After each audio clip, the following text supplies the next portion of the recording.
ألم تر إلى الذين بدلوا نعمة الله كفرا وأحلوا قومهم دار البوار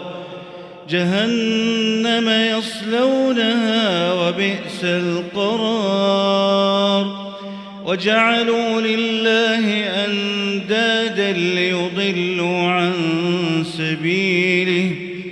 قل تمتعوا فإن مصيركم إلى النار قل لعبادي الذين آمنوا يقيموا الصلاة وينفقوا مما رزقناهم سرا وعلانية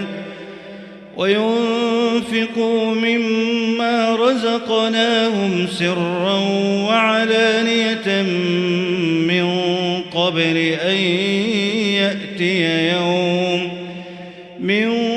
قبل أن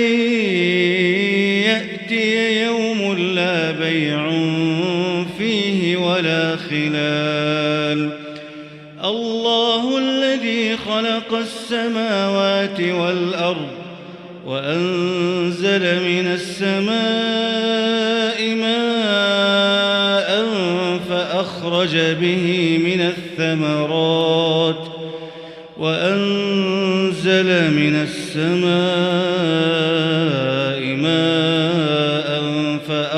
به من الثمرات رزقا لكم